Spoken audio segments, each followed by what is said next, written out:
ఉన్నప్పుడు ఏం చేస్తారంటే ముందు 2-3 నెలల పాటు ఈనాడు జ్యోతి ఇలా మీడియాలో వస్తుంటాయి.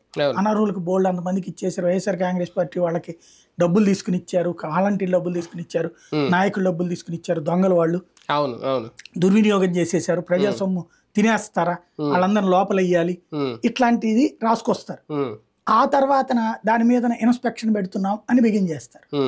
ఆ తర్వాత వాళ్ళనే సరెండర్ చేయమని ఇట్లా పెట్టుకొస్తారు. ఆ తర్వాత తీసేయడము ఇట్లా పెట్టుకొస్తారు.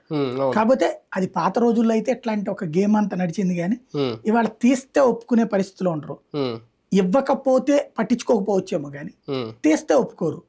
కానీ తీయకపోతే కష్టం. ఎందుకంటే 60 లక్షల మందికి అదనంగా భరించడం అనేటువంటిది ఆషామాషి కాదు. అందులో ఇక్కడ ఏమైంది, 2 రకాల బియ్యం వస్తున్నాయి. రాష్ట్ర ప్రభుత్వం రూపాయి కిలో బియ్యం, అది 5 కిలోలు రాష్ట్ర ప్రభుత్వం తరపున ఇస్తారు. 5 కిలోలు కేంద్ర ప్రభుత్వం ఉచిత బియ్యం ఇస్తుంది. అది ఉచితము, ఇది 1 కిలో, ఇది ఒక 5 కిలోలు, 10 కిలోలు ఒక్కొక్కరికి. నలుగురు ఉంటే 40 కిలోలు. అంటే 20 రూపాయలకి 40 కిలోలు బియ్యం వస్తుంది. ఇది ఎవరొద్దు అనుకుంటున్నారు? 40 కిలోలు ఇంటూ వాళ్ళు 10 రూపాయలకి అమ్ముకున్నా 400 వస్తున్నట్టు. ఎవరొద్దు అనుకుంటారు? మామూలుగా 400 ఏమిలే అనుకుంటాం, కానీ ప్రతిదీ రూపాయి చూసుకునే రకమే.